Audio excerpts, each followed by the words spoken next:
ई शिक्षकोश profile update video में आपका स्वागत है। शिक्षकों के प्रश्नों और समस्याओं का समाधान करने के लिए ये एक आधिकारिक डिजिटल गाइड है। ये भाग तकनीकी समस्याओं का पूरा समाधान प्रदान करता है। बड़ी खुशखबरी ये है कि डोमिसाइल मूल निवास सर्टिफिकेट अपलोड करने के दौरान आने वाली तकनीकी समस्या को दूर कर दिया गया है। अब आप अपने सर्टिफिकेट का पूरा नंबर आसानी से दर्ज कर सकते हैं। प्रोफाइल अपडेट की प्रक्रिया अब पूरी तरह से सुगम है। कृपया समय पर अपना वेरिफिकेशन सत्यापन सुनिश्चित करें। प्रोफाइल अपडेट करने की 8 चरणों वाली प्रक्रिया यहाँ दी गई है। सबसे पहले पोर्टल पर लॉगिन करें और टीचर शिक्षक विकल्प को चुनें। इसके बाद मेन्यू पर क्लिक करें, टीचर रजिस्ट्रेशन को चुनें और फिर एडिट प्रोफाइल पर दबाएं।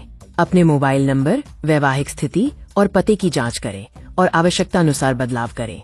अपना डोमिसाइल सर्टिफिकेट अपलोड करें। घोषणा डिक्लेरेशन वाले चेकबॉक्स पर टिक करें और अंत में सबमिट बटन पर क्लिक करें। आइए दस्तावेज अपलोड करने के तकनीकी नियमों की समीक्षा करें। फाइल का अधिकतम आकार साइज 200 किलोबाइट्स होना चाहिए। केवल पीडीएफ फाइलें ही मान्य हैं, जेपीईजी पीएनजी की अनुमति नहीं है। पूरा सर्टिफिकेट नंबर दर्ज करना अनिवार्य है। केवल वैध और स्पष्ट दस्तावेज ही अपलोड करें, क्योंकि गलत जानकारी देने पर विभागीय कार्रवाई की जा सकती है। पते के सही वर्गीकरण को समझें। स्थायी पता बनाम पत्राचार का पता। स्थायी पता वो होता है जहाँ के आप मूल निवासी हैं और ये आमतौर पर जीवन भर नहीं बदलता है। डोमिसाइल सर्टिफिकेट यहीं अपलोड किया जाना चाहिए। पत्राचार कॉरेस्पॉन्डेंस का पता वो है जहाँ आप वर्तमान में रह रहे हैं और ये आपकी पोस्टिंग या कार्यस्थल के आधार पर बदल सकता है।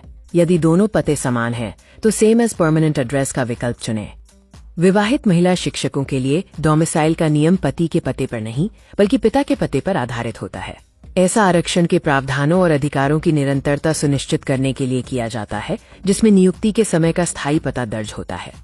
अन्य राज्यों के मूल निवासी शिक्षकों के लिए स्थायी पता उनके गृह राज्य होम स्टेट का होना चाहिए और वहां से जारी डोमिसाइल सर्टिफिकेट ही अपलोड किया जाना चाहिए। पत्राचार का पता वर्तमान निवास या कार्यस्थल होना चाहिए। दोनों पतों का अलग अलग होना बिल्कुल सामान्य है, इसलिए दोनों को अलग अलग और सही तरीके से दर्ज करें। यह तालिका प्रमाण पत्र की वैधता मैट्रिक्स को दर्शाती है। EWS और OBCNCL प्रमाण पत्र जारी होने की तारीख से 1 वर्ष के लिए वैध होते हैं और इन्हें रिन्यू नवीनीकरण कराने की आवश्यकता होती है। जाति, कास्ट और मूल निवास डोमिसाइल प्रमाण पत्र जीवन भर के लिए वैध होते हैं और इनकी कोई अंतिम समाप्ति तिथि नहीं होती। डोमिसाइल और जाति प्रमाण पत्र स्थायी पहचान है और केवल पुराने होने के कारण अमान्य नहीं होते। यदि आपके पास एक वैध डोमिसाइल सर्टिफिकेट है जिसके विवरण नियुक्ति के समय की जानकारी से मेल खाते हैं, तो ये पूरी तरह से मान्य है। आप नियुक्ति से पहले या बाद में जारी किए गए प्रमाण पत्र अपलोड कर सकते हैं, बशर्ते जानकारी समान हो। दस्तावेज पुराना होने के कारण केवल जल्दबाजी में नया बनवाने से बचें। यदि कोई गलती हो जाए तो चिंता न करें। इस प्रक्रिया में शिक्षक द्वारा प्रोफाइल सबमिट करना, फिर BEO DPO द्वारा समीक्षा करना शामिल है। यदि कोई त्रुटि पाई जाती है तो इसे सुधार के लिए वापस पोर्टल पर भेज दिया जाता है। अगर कुछ भी गलत पाया जाता है तो अधिकारी जांच करेंगे और आवेदन को सुधार के लिए आपके पोर्टल पर वापस भेज देंगे। ई शिक्षकोश प्रोफाइल के 2 सुनहरे नियम हैं: मूल स्थान का नियम, रूल ऑफ ऑरिजिन, और नवीनता पर सटीकता, एक्यूरेसी ओवर रीसेंसी। डोमिसाइल इस बात का प्रमाण है कि आप मूल रूप से कहां से हैं, न कि इस बात का कि आप आज कहां हैं। एक पुराना लेकिन सटीक दस्तावेज हमेशा नए लेकिन त्रुटिपूर्ण दस्तावेज से बेहतर होता है।